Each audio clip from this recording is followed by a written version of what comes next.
So how's everybody doing? Y'all good? Y'all good? I gotta tell you, I'm doing very well myself. I am in the midst of getting ready for my next show, which is going to be in 2018. For those that don't know or haven't heard, I am actually going to be competing again, stepping on stage, but this time I'm doing pro figure.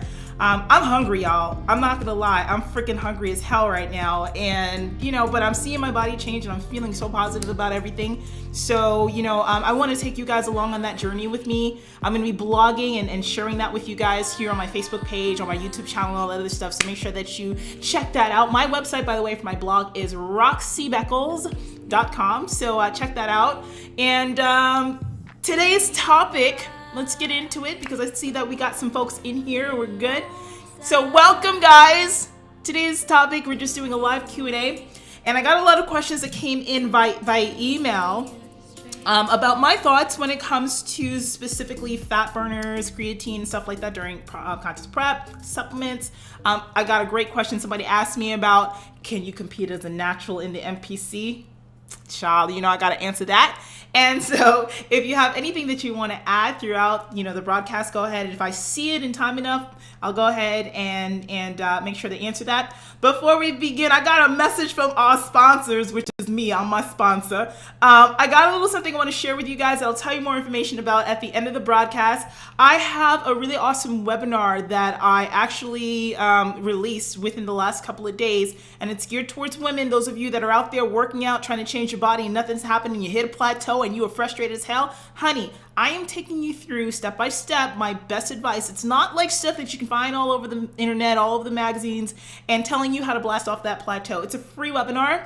So I'm going to give you guys information on that message from our sponsors, which is myself. Thank you very much, Roxy Beckles. And I'll tell you all about that at the end. So y'all ready to spill some tea? Shoot, because I'm ready for some tea, boy. Let's go ahead and jump right in. So question number 1 today on the docket is, Roxy, what are your thoughts on fat burners during prep or for fat loss in general? So, my favorite topic, fat burners. I'll tell y'all what, okay? Like, everybody puts this huge emphasis on fat burners.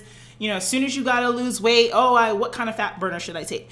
Number 1, your fat burner is your diet. Let's just get that straight up and down right now. If your diet is not on in the way that it needs to do, honey, no thermogenic that you take is gonna really do anything for you. So before you pop onto any fat burners, you really gotta make sure that your diet is on point and together. The next part of that equation, what's your next fat burner, is going to be your cardio and what you're doing. Now, I think that a lot of people rely too much on cardio when it comes to their transformation, whether that's prep or not. But at the end of the day, the base is the diet, and then the cardio, however that needs to be programmed for you as an individual, comes underneath that. Now, after you've been on a plan for a while, your body may still not be, your body should be responding, damn it. Your body should be responding, damn it, before you go on to a fat burner. But after you've done that for a while, your metabolism is going to naturally slow down. That's just a part of the dieting process. And that's when you might want to consider adding a fat burner to the equation. Now, here's the thing. If you're a competitor and you're in prep, I don't mind there being a fat burner because you need to actually get to some pretty unnaturally low levels of, body fat in order to do what we have to do as competitors, right? No problem at all. However, if you're not on a contest prep plan, I really say that you shouldn't jump on a fat burner right away, or even if at all, to really use your training and your nutrition as a thing to propel you forward. Unless, let's say, you have like a date or an event or something that you're really trying to get in for and you want to meet it by that certain date and you want to give yourself that advantage. So if that's the situation, then yeah, you can consider it. But for the most part, for the general public, I really don't advise it. Now let's get back to competitors for a moment. So if I'm saying that as a competitor, yes, you can use a fat burner and it can be helpful for you and your goals. When should you take it? That's going to be really dependent on your body. There isn't like, should you be taking it at the start of your prep, 16 weeks out, 12 weeks out, 20 weeks out? No, not necessarily. I personally don't like to introduce a fat burner to my client's plan.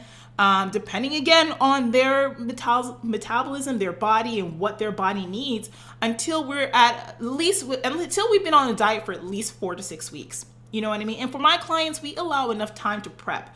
Usually before I even bring somebody onto a prep, we are actually working before then to make sure their body is in a good place to even prep from. So you can't just come to me and say, Roxy, I want to prep for a show and I want to work with you. I have 16 weeks.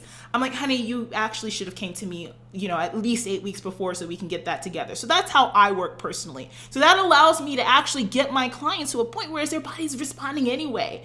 So when we put on that fat burner, it's just that extra layer. So consider that with your own training. Give yourself enough time. The first, 6 weeks or so, you don't need no fat burner. But when you start getting around, let's say maybe 12, 10, 8 weeks out for sure, that's when you want to start looking at where you can cycle stuff in on. Now, there are different kinds of fat burners out there. I do not recommend anybody's brand because nobody is paying Roxy Beckles to be their sponsor. So honey, and if you want me to be your sponsor, I have to have used your products and you have to be paying me cash money because the supplements do not pay the bills. I just wanted to get that out there. Okay, supplements do not pay the bills, honey. All right, so I'm not going to tell y'all what to take. What I will say is this though, okay? For those of you who are, stimulants don't really get you what's my favorite fat burner? An ECA stack. ECA, ephedrine, caffeine, and A is usually aspirin. I don't use aspirin, I actually use L-tyrosine, okay? That is it's an amino acid, and it helps to heighten, the receptors for your neurotransmitters and all this other sciencey stuff that I'm not gonna get into right now. But ECT stack, okay? And that's what, if I do work with someone who needs a fat burner, we'll usually get that. You can get ephedrine in the United States, by the way, legally at like the drugstore. I ain't gonna tell y'all how to do it though, because that ain't my responsibility. And I'm not gonna be responsible for none of y'all passing out and dying because you took ephedrine because Roxy told you to where you can get it. No. Okay, but you can get it. Okay, so ECT is my favorite thing. There are other, supplement companies out there that have their supplement stacks. If you like it, great, fabulous. 7 Keto is another really great thing to throw in there, which helps with, metabolism and all that other stuff. Green tea extract, in the pill form is really great, scientifically proven to work. You can stack that stuff and make your own stack, you guys, with caffeine, L-tyrosine, and the stimulant of choice, and you've got something that's going to really help you to push things along. The other thing that I really love, yohimbine. You can get that off of Amazon, yohimbine HCl. Really great for the last couple of weeks with the stubborn fat, getting the body fat off of the legs and, for the ladies, hips area and all that other stuff, glutes.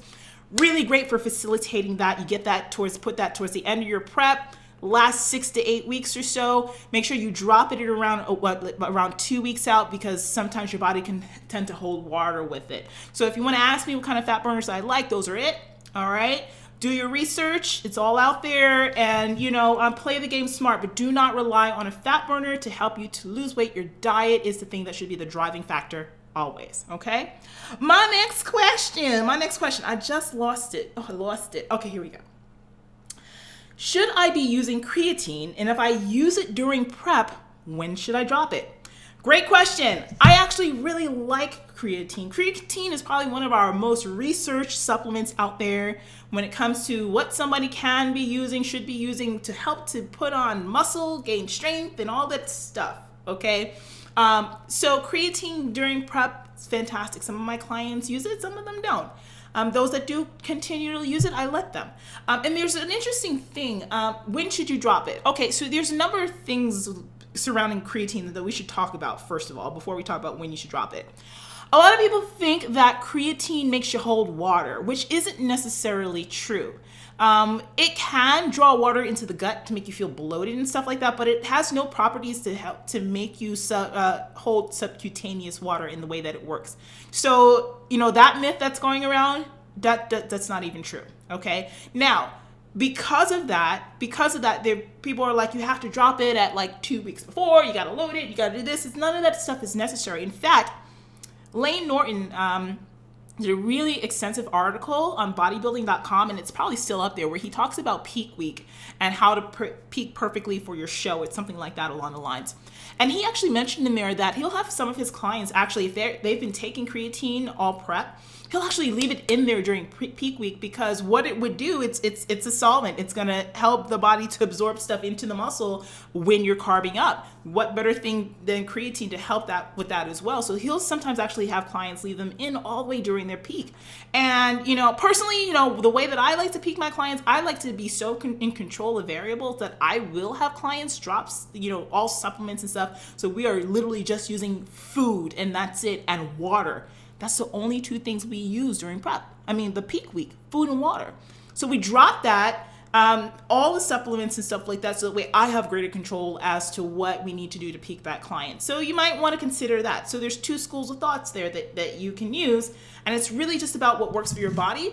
I always, with every client I work with, we run our peak week at 2 weeks out. We do the second 2 weeks out, to me, is called mock peak, and we are following through, making sure everything is the way that I want it set up. So that way during peak, we just repeat the same process. They come in even tighter and look great. And there's no surprises. So you might actually want to try doing that for yourself if you're working, on your own, coaching yourself, or maybe talk to your coach if they'll be so lenient to do so. But sometimes, that causes a lot of drama. So, handle that. So next question. If I want to bring up a lacking body part, how many times a week it's best to train it? Some say no more than once a week. Some say more. What are your thoughts? Good question. I'm very much from the school of thought that frequency and volume is what is going to drive size and improvement in the body. Okay, so for my clients, if they have a lacking body part, a lagging body part, I like to hit it up about 2 times a week for most of my clients. And even if they can't do it 2 times a week, what I will do with them sometimes, even if they have a part that's really, really, really, really lacking, and I really want to bring it up in a shorter amount of time, sometimes I'll even actually do it 3 times. So I'll make them train it 3 times a week, making sure we space out enough time in between the workouts. Now, the difference when I do that, when I'm doing that 3 times a week type of training, is that I might break it up so that way we're focusing on like different parts, different heads and stuff like that. So it really just like depends. So how do I do that? Let's say shoulders. Shoulders is always a big one, especially for my ladies. Instead of doing like shoulder day, where you just train every part of your shoulders, I'll do day 1 of shoulder training is front head. Day 2 of shoulder training is the lateral head. Day 3 is the rear head, and I'll sometimes pair it with something else. So if we're doing front shoulders, sometimes I'll do front shoulder with chest, and triceps, because they all work on the same plane. If I'm doing rear head of the shoulder, sometimes I'll do back and rear delt. Sometimes I'll put the lateral head of the delt with legs or something like that. So I'll mix it up so that way we're kind of like just integrating other parts of the body into the program setup. But that's a 3-day-a-week shoulder training there. Another thing I like to do with back training, this is one of my favorite ways to train a back and get a really great thing going for it. I'll split up the back training into 2 days. So we might do, let's say, back width. One day we're focused on everything that's like pull down, everything that is this motion, working on the outer, portion of the lats. Great. Then the second day during the week, we'll do what I call detail and thickness. So everything from the middle back, from the top of the spine all the way down to the bottom of the spine, rows and all this metal rows, like every kind of thing, like reverse this, everything that's going to work the detail portion in the back. So we'll have back, detail, and width days, 2 different days. If I want a 3rd day in there, I might put in back power. So we're doing all kinds of like power training and stuff. So it's step out of the box and be creative. You don't have to train a body part only once a week. You can add to that frequency and volume, and that's going to have a great impact on what you see it do and how it grows. Now, here's the thing. You can't do that forever and ever. You're going to burn yourself the hell out. So make sure that you give yourself like a timed period. So if we do that kind of work, we will normally do that for about a period of 6 to 8 weeks or so. So it just really depends on the client and what they need. And that's where working with a coach or someone that actually knows what the hell they're doing can help you out. So hope that answered your question for you. That was a good one. Now my next question. This is a controversial question, y'all. Get your tea, y'all. Okay, let me stop being silly. Do you like my red lipstick? It's fantastic, isn't it? I'm seeing myself like, damn, Roxy, you look good. Anyway, so I want to compete in the NPC, but my coach, a former NPC competitor, says it's not worth it because all the girls are on steroids. What are the chances of a natural competitor to do well, maybe even turn pro? Okay, first of all, I was an NPC competitor and I was natural. Okay, let's just put that out there. Okay, I'm an IFBB pro, and I kind of take offense when I hear people talk about my federation the way they be talking about my federation. When I hear people say stuff like, yo, like, especially other coaches telling their clients, well, you shouldn't compete in the NPC because all the girls are on steroids. And I used to compete in the NPC, and, I just didn't do well. You didn't do well because you probably suck. I'm sorry to say it. I mean, really. Here's the thing, you guys. Listen, what everybody else is using has nothing to do with you. You got to focus on you, honey. You got to focus on yourself and not worry about what everybody else does or what everybody else says. I've been on stages from east to west coast, north to south, against girls who were natural and girls who were not. And I'm talking about as an amateur, honey. I've placed higher than them. I've won my category. I've won shows. I've won overalls. You know what I mean? So, like, for people to discourage you from competing just because you're natural, don't take that to heart, especially as a coach. And if you can't get your clients lean enough, that's on you. That's on you as a coach. You don't know what you're doing, and now you're trying to discourage your athletes from doing it because you were a failure. Don't let anybody else dictate what you do. That's number one. I just hate when I hear people say that. So, is it possible to compete as a natural in the NPC and do well? Yes. And it all depends on genetics, guys. I mean, here's the thing about bodybuilding. It's so entry level, like anybody can do it. There's no qualification as far as like, can you actually do this? Track. It's like if you go to track, you can't compete at the freaking Olympics just because you want to run. You can't go ball in the NBA, just because you like to play ball. I mean, this is the same thing. If you have the genetics to do well, you're just going to do well regardless. And if you don't, if you put your hard work to it and do the best that you can, you never know what can happen. So don't listen to everybody else who says that you can't be in the NPC without doing drugs, because that's not necessarily true. Now, do drugs make you a better athlete? Possibly, possibly not. There's some people on a stack of drugs and they look like shit. Okay, there's some people that is on some stuff and then you be like, you on what now? Because you look like crap. Okay, so don't let people get to you like that. Don't let people dictate what it is that you have to do. Now that I got that out, now let's talk about some other stuff now. Okay, with the way that figure is looking when the girls are really super hard and dry and they have shredded glutes, is that natural? Not necessarily. I'm just gonna say it. Not necessarily. Now, if you want that look and you're trying to go for that, then you might have to experiment with doing some stuff. I mean, you got to know. But some people, they are able to do that because they don't hold that much body fat in their booty, and they're just naturally leaner people, so they're going to be able to get that look without going there. Can every woman do that? Not necessarily. So you're going to have to learn what it is. Draw your lines in the sand, and whatever you decide that you cannot do and you will not do, you do not cross those lines, honey, because once you cross the line, you ain't going to be able to come back from it. And be very careful. Like, if you are a competitor who was out there with a coach that says, hey, look, that's going to be honest with you and say, hey, look, you want to get to a certain level, you're going to have to be open to doing something, then make sure that it's when you've done a lot of shows and you have some experience. If you just did your first show and they're trying to push you on you some this, that, and the third, and that, and this schedule and this cycle, no. You don't even know what your body is capable of. You know what I mean, guys? So you got to be really smart about it in that way. But the question of whether you need to be on steroids in order to compete in the NPC is bullshit. You don't have to, and don't let anybody tell you that. Now, of course, like I said, if you want to get to certain levels and you're looking around and the girl's turning around with shredded glutes and cat delts that are like, well, damn, and you don't have the genetic capacity to do that, but you are really hell-bent on getting there, you're going to have to explore your options, and only you can decide what it is that you want to do with your body. And that's just the sport for you. All right. And I'm here to tell you too, honey, there's some people in the natural orgs that have been on stuff. I'm just saying. You didn't hear it from me. But anyway, so there's your answer to the question, you guys. I hope that was helpful. I'm always here to be completely honest with you. I just want to share my knowledge. You know that I love this stuff and I love answering your questions and just being there for you guys as much as possible. So I'm going to wrap this up because I got some stuff to do today. Before I go, I do want to say this. So I alluded to this in the beginning of our conversation. So for those of you out there, my ladies, guys, I'm sorry I don't market to you. I don't, it's kind of a woman thing here because I got a lot of ladies that follow me. But you can join on this if you want as well, if you don't mind hearing the words like girl, girl, you know, and stuff like that. But anyway, I have this great webinar that I put together, and I want to show you. Let me show this to you right here. Hold on one second. Here it is. So blast off that plateau. 3 major mistakes that women who already lived are doing right now that's holding you back, that's stopping your progress, and I want to tell you how to fix it. Now, like I said, you guys, this is not some run-of-the-mill information that you can just find everywhere else.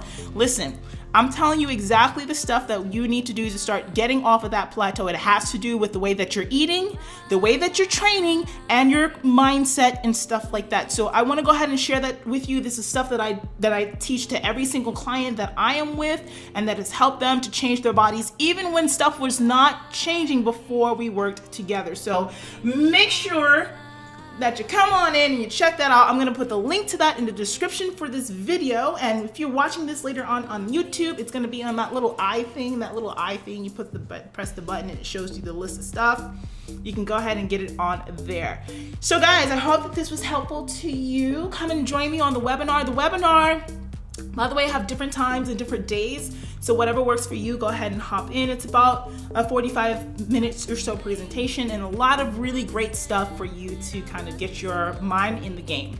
And for those of you who are out there watching this who want to contact me because you like what I have to say, you think that we would be a good fit, come on out, come and work with me. I'll put the link again in the description of this video so you can go ahead and touch base with me. I'll be honest with you, I don't take everyone on. I like to keep my client list small, so that way I'm working with people who are really there to change for the better, and I can give them 100% of myself. And so I'll give you the link for that so you can check that out. And that's it, you guys. Listen, thank you so much for joining me, and I look forward to talking to y'all soon. Bye guys, see you later.